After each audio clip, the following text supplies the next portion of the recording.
पिछली कथा में हमने जाना महर्षि भृगु ने कुपित होकर अग्निदेव को श्राप दिया, जिसके कारण अग्निदेव संपूर्ण संसार से लुप्त हो जाते हैं, जिसके बाद यज्ञ आदि कर्म नहीं हो पाते हैं। सभी देवता और ऋषिगण ब्रह्मा जी के पास जाते हैं और उनसे निवेदन करते हैं कि यदि अग्निदेव ही नहीं रहेंगे तो यज्ञ आदि हवन सब कैसे होंगे।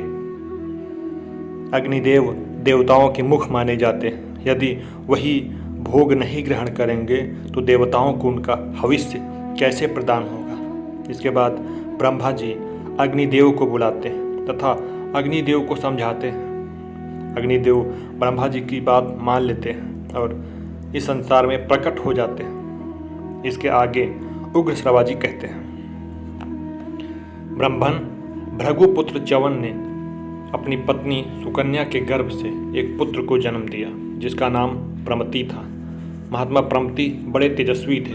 फिर प्रमति ने घृताची अप्सरा से रुरु नामक पुत्र उत्पन्न किया तथा रुरु के द्वारा प्रमद्वारा के गर्भ से शूनक का जन्म हुआ। महाभाग शौनक जी, आप शूनक के ही पुत्र होने के कारण शौनक कहलाते हैं। शूनक महान सत्वगुण से संपन्न तथा संपूर्ण भृगुवंश का आनंद बढ़ाने वाले थे। वे जन्म लेते ही तीव्र तपस्या में संलग्न हो गए। इससे उनका अविचल यश सब ओर फैल गया। ब्रह्मन, मैं महातेजस्वी रुरु के संपूर्ण चरित्र का विस्तार पूर्वक वर्णन करूंगा, वह सब का सब आप सुनिए।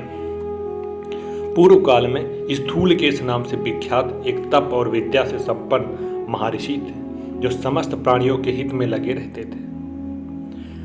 हे विप्रवर, इन्हीं महर्षि के समय की बात है।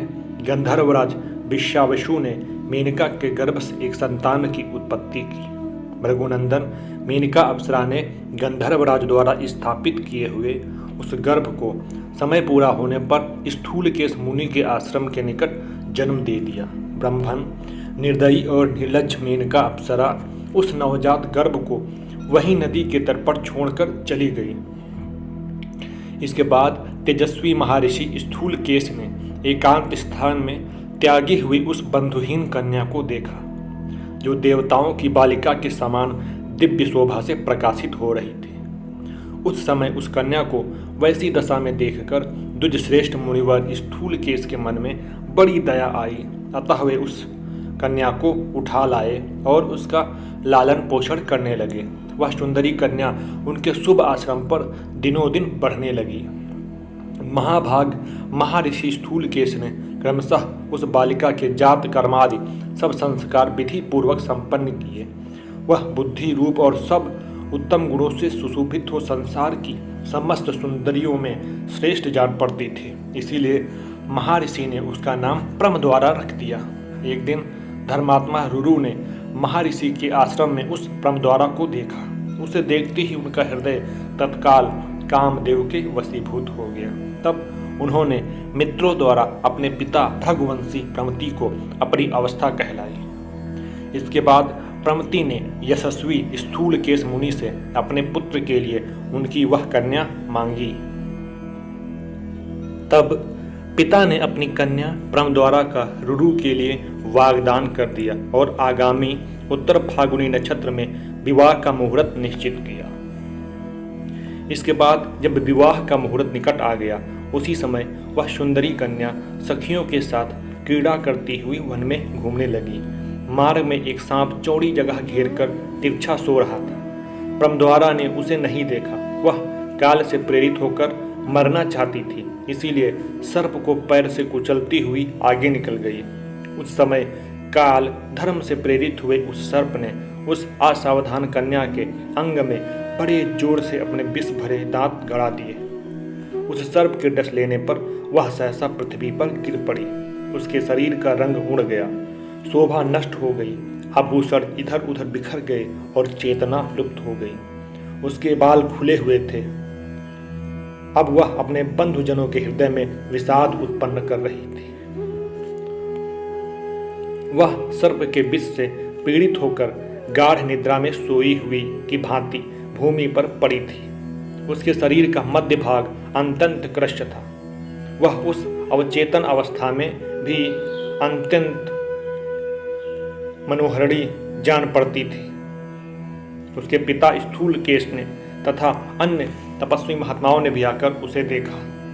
सभी बहुत दुखी हुए। वे सब लोग उस कन्या को सर्प के विष से पीड़ित हो प्राण शून्य हुई देख करुणावश रोने लगे। रुरु तो अत्यंत दुखी होकर वहां से बाहर चला गया और शेष सभी द्विज उस समय वहीं बैठे रहे। उग्र श्रवाजी कहते हैं, सौनक जी, वे ब्राह्मण ब्रह्मद्वारा के चारों ओर वहां बैठे थे। उसी समय रुरु अत्यंत दुखित हो गहन वन में जाकर जोर जोर से रोने लगे। शोक से पीड़ित होकर उसने बहुत करुणाजनक विलाप किया और अपनी प्रियतमा ब्रह्मद्वारा का स्मरण करके शोक मग्न हो इस प्रकार बोला, हाय वह कृष्णाणी बाला मेरा तथा समस्त बांधवों का शोक बढ़ाती हुई भूमि पर सो रही है। इससे बढ़कर दुख और क्या हो सकता है। यदि मैंने दान दिया हो, तपस्या की हो अथवा गुरुजनों की भली भांति आराधना की हो तो उसके पुण्य से मेरी प्रिया जीवित हो जाए। यदि मैंने जन्म से लेकर अब तक मन और इंद्रियों पर संयम रखा हो और ब्रह्मचर्य आदि व्रतों का दृढ़तापूर्वक पालन किया हो तो वह मेरी प्रिय परम द्वारा अभी जी उठे। यदि पापी असुरों का नाश करने वाले इंद्रियों के स्वामी जगदीश्वर एवं सर्वव्यापी भगवान श्री कृष्ण में मेरी अविचल भक्ति हो तो वह कल्याणी परम द्वारा जी उठे। इस प्रकार जब रुरु पत्नी के लिए दुखित हो अत्यंत विलाप कर रहा था, उस समय एक देवदूत उसके पास आया और वन में रुरु से बोला।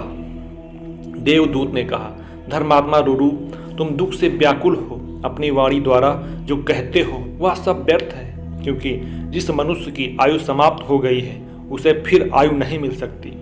यह बेचारी परम द्वारा गंधर्व और अप्सरा की पुत्री थी। इसे जितनी आयु मिली थी वह पूरी हो चुकी। अतः तात तुम किसी तरह भी मन को शोक में न डालो। इस विषय में महात्मा देवताओं ने एक उपाय निश्चित किया है। यदि तुम उसे करना चाहो तो इस लोक में परम द्वारा को पा सकोगे। रुरु बोला, आकाशचारी देवदूत, देवताओं ने कौन सा उपाय निश्चित किया है उसे ठीक ठीक बताओ। उसे सुनकर मैं अवश्य वैसा ही करूंगा। तुम मुझे इस दुख से बचाओ। देवदूत ने कहा, भृगुनंदन रुरु, तुम उस कन्या के लिए अपनी आधी आयु दे दो। ऐसा करने से तुम्हारी भार्या परम द्वारा जी उठेगी। रुरु बोला, देव श्रेष्ठ, मैं उस कन्या को अपनी आधी आयु देता हूँ। मेरी प्रिया अपने श्रृंगार, सुंदर रूप और आभूषणों के साथ जीवित हो उठे। उग्र श्रवाजी कहते हैं, तब गंधर्वराज विश्वावसु और देवदूत दोनों सत्पुरुषों ने धर्मराज के पास जाकर कहा, धर्मराज, रुरु की भार्या कल्याणी परम द्वारा मर चुकी है। यदि आप मान लें तो वह रुरु की आधी आयु से जीवित हो जाए। धर्मराज बोले, देवदूत, यदि तुम रुरु की भार्या परम द्वारा को जीवित करना चाहते हो तो वह रुरु की ही आधी आयु से संयुक्त होकर जीवित हो उठे। उग्र श्रवाजी कहते हैं, धर्मराज के ऐसा कहते ही वह सुंदरी मुनि कन्या परम द्वारा रुरु की आधी आयु से संयुक्त होकर सोई हुई की भांति जाग उठी। उत्तम तेजस्वी रुरु के भाग्य में ऐसी बात देखी गई थी। उनकी आयु बहुत बढ़ी चढ़ी थी। तब उन्होंने भार्या के लिए अपनी आधी आयु दे दी। तब दोनों के पिताओं ने निश्चित दिन में प्रसन्नता पूर्वक उनका विवाह कर दिया। वे दोनों दंपत्ति एक दूसरे के हितैषी होकर आनंद पूर्वक रहने लगे। कमल के केसर की सी कांति वाली उस दुर्लभ भार्या को पाकर व्रतधारी रुरु ने सर्पों के विनाश का निश्चय कर लिया। वह सर्पों को देखते ही अत्यंत क्रोध में भर जाता और हाथ में डंडा ले उन पर यथाशक्ति प्रहार करता था। देखिए आगे की कथा में रुरु और नागराज डुंडब का संवाद।